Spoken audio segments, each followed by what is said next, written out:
Olá, queridos amigos, aqui é a Sandra Amaral, fisioterapeuta, e chegamos à última parte do livro Há 2000 anos, a parte número 18. Bem, então agora temos Públio Lentulus e a filha Flávia, ambos cegos, e num determinado momento resolvem sair ali daquele burburinho de Roma e ir para Pompeia. Pompeia era a cidade das artes e da cultura, né, na antiguidade, e eles resolvem se mudar para lá junto com a fiel serva Ana, que era os olhos do pai e da filha e que tomava conta da casa e dos dois.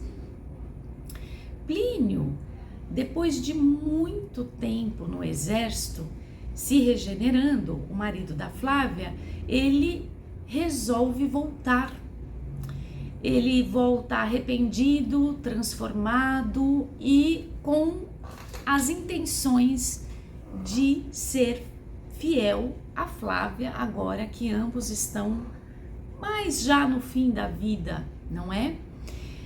Então ele voltando regenerado, só que ele volta no dia que o vulcão Vesúvio em Pompeia entra em erupção.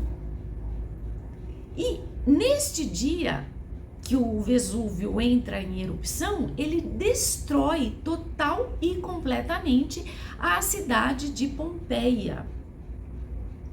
Então tudo começou com uma fumaça, um tremor, ninguém acreditava muito quando as larvas começaram a cair e aquela populaça começou a correr e aquela gritaria, e o Plínio tentando chegar em casa e vendo a cidade acabar e a esposa cega junto com o sogro. Então o que acontece ali dentro do palácio que os três estão? Eles começam a orar, porque agora Públio já é um cristão. Eles começam a orar e neste exato momento uma pilastra enorme do castelo cai em cima da cabeça da Ana, matando-a instantaneamente. O pai e a filha não morrem naquele momento, eles continuam vivos, gritando pela Ana: Ana, onde você está? Onde você está? Onde você está? E Ana, quando ela desencarna, do lado espiritual, ela não sente absolutamente nada. Porque vocês vão ver que essa é a diferença do desencarne de uma pessoa que fez tudo o que tinha que fazer na vida, que fez a sua parte e que fez bem feito. Ela não apenas não sente nada, mesmo que ela tenha sofrido uma morte violenta, como ela ainda é rapidamente socorrida e recebida no mundo espiritual pelos benfeitores. E foi exatamente isso que aconteceu. Ela é rapidamente acolhida, encontra o avô, encontra a Lívia, encontra todos os amigos ali. Enquanto isso, no palácio, os escombros caindo, o Públio e a Flávia gritando e sem saber para onde ir e o que fazer.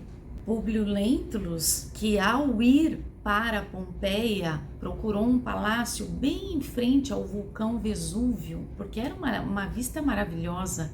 E todas as tardes ele se reunia com a filha Flávia e com a Ana para estudar o Evangelho de Jesus. Olha o homem transformado. Junto àquela vista maravilhosa e aqueles jardins com flores perfumadas. Neste momento de destruição, ele lembra, sabe do quê? Do encontro dele com Jesus de Nazaré, quando Jesus pôs a mão no ombro dele e disse: nobre senador, toda a grandeza de Roma é bem miserável. E num minuto breve o império será reduzido a um punhado de pó. Públio lembra-se disso, chora, não sabe o que fazer, e em meio a esse tumulto com Ana já morta, Plínio consegue adentrar no palácio, começa a gritar por eles, eles falam: estamos aqui. Plínio se reúne aos dois, se abraçam e morrem os três juntos pelos escombros do palácio que caiu em cima dos três e eles morrem ao mesmo tempo. Só que vamos ver como que foi a passagem deles para o plano espiritual. Por causa do estado vibratório, de medo, de angústia, de falta de fé, eles ficam ali naquele tormento dentro do palácio por dias, chamando por Ana, a serva morta. Então, eles já morreram, eles não sabem que morreram, e eles continuam nos escombros, ali presos no corpo e clamando por Ana, até que eles ouvem a voz dos amigos espirituais, que dizem: por que chamam pela Ana que nada podem fazer, que nada pode fazer por vocês? Com tudo que vocês já aprenderam, por que vocês não chamam pelo Mestre Jesus, que tudo pode fazer por vocês?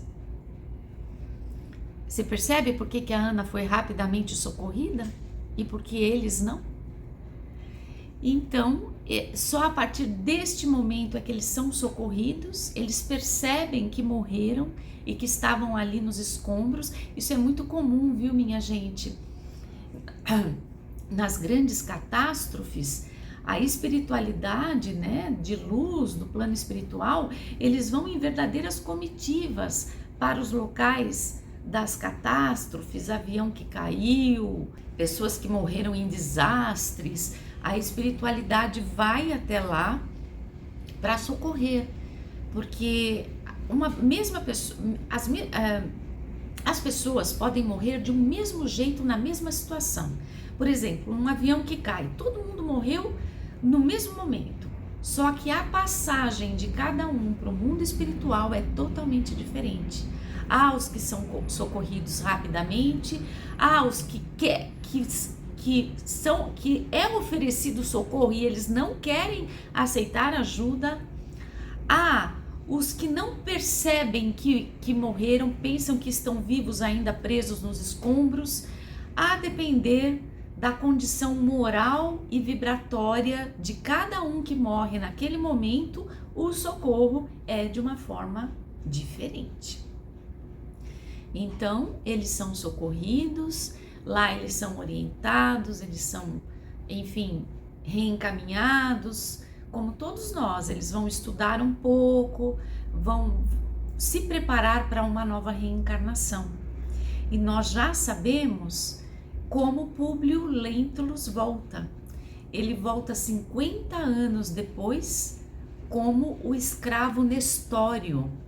Ele é um escravo grego que foi capturado pelo exército de Roma e que encanta os senhores das casas aonde ele trabalha. Tal é o conhecimento dele da política romana e tal é o conhecimento dele de todos os imperadores romanos, dando inclusive informações sobre o aspecto psicológico dos imperadores romanos, o que encanta os seus senhores 50 anos depois. Então, essa é a continuação dessa história. Talvez numa oportunidade futura a gente volte a falar, mas tudo isso para dizer para vocês que a lei do retorno chega, que a lei do retorno chega, que a depender de tudo que nós fazemos, a depender do nosso esforço, percebe? Não é tanto se a gente ganhou, se a gente perdeu, se a gente brilhou, se a gente se apagou. É o nosso esforço em fazer o melhor possível que fala a nosso favor num momento crucial como é o momento do desencarne. E o que podemos aprender? O que vocês acham que a gente pode aprender com essa história? Eu vou falar algumas coisas, mas eu espero que vocês escrevam aqui nos comentários para mim, para a gente poder ver o que cada um sentiu e pensou dessa longa saga do senador Públio Lentulus. Bem, então uma reflexão: para onde nos leva o orgulho? Cada vez que nós deixamos o orgulho falar em nosso nome, para onde o orgulho nos leva? Não parece que nos leva para atrasos no nosso progresso moral, no nosso progresso emocional, espiritual? E como a gente viu com o senador, nos leva a situações cada vez mais difíceis de resolvermos. Quer dizer, por causa do nosso orgulho, a gente foi levado a uma situação difícil. E essa situação difícil, se a gente agir com orgulho, a gente vai para uma situação mais difícil ainda. Percebe? Então, vai chegar uma hora que vai ser tão difícil que isso nos paralisa e a gente é obrigado a se render para voltar para trás, não é? Foi o que aconteceu com Públio. Quando o André de Gioras vai lá e fala, por favor, solte meu filho. Eu lá quero saber disso. Mas ele ficou com peso na consciência, foi soltar o menino e o menino... Tinham dito para ele que o menino fugiu, não é? Mas se ele tivesse tratado o André com um pouco mais de delicadeza, talvez o André não tivesse se ferido tanto nos seus brios para se vingar tão cruelmente do senador. Ambos foram orgulhosos. Eu acredito que o André de Gioras ainda foi mais orgulhoso do que o Públio Lentulus. Mas a gente vai vendo como a vida dos dois vai complicando cada vez mais por causa do orgulho. Que eles não resolvem numa situação, vem outra muito pior. E eles não resolvem e vem outra muito pior. Então, o orgulho não nos leva muito longe. Quer dizer, nos leva muito longe na nossa queda, né? Depois tem que voltar para trás de joelhos, né? Como foi o Públio nascendo como escravo Nestório, né? E por que perdoar? A palavra perdoar, ela vem com o prefixo perder. Então assim, eu perco o direito de ter razão. E perdoar, ela tem a palavra doar, de doação. Então, eu dou a compreensão. Não é melhor a gente ver o perdão desta forma? O que é o perdão? É perder o direito de ter razão e é doar a sua compreensão. Parece que algum poder volta na tua mão. Ao invés de você achar que perdoando você está perdendo tudo. É o contrário. Curioso isso, né? Então não importa o que o outro fez para mim, mas o que importa é o que eu faço com o que o outro fez comigo. O que ele fez comigo é problema dele com Deus. Eu não tenho nada com isso. Agora, o que eu faço com o que ele fez comigo é problema meu. Não pode ser dele, é meu esse problema. Então é um jeito diferente de a gente olhar uma situação para poder enfrentá-la com um pouco mais de poder e força. Para que serve perseverar? Porque é a única forma de conhecermos a verdade das situações. A verdade das situações, elas são reveladas aos poucos. Se a gente desiste, a gente não consegue ver o fim da história que Deus queria com a gente.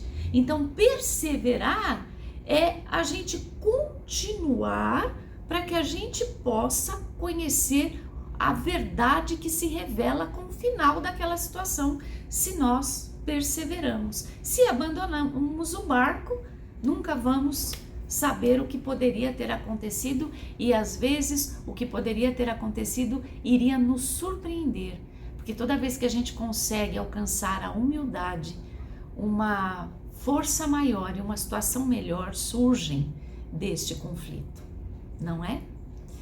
Bem, queridos amigos, era isso que eu tinha para dizer para vocês. Aguardo o comentário de vocês. Se você gostou, curta, compartilhe e comente.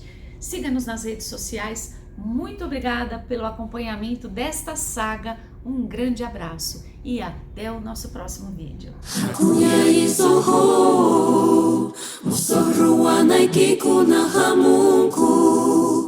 Johan bonito passo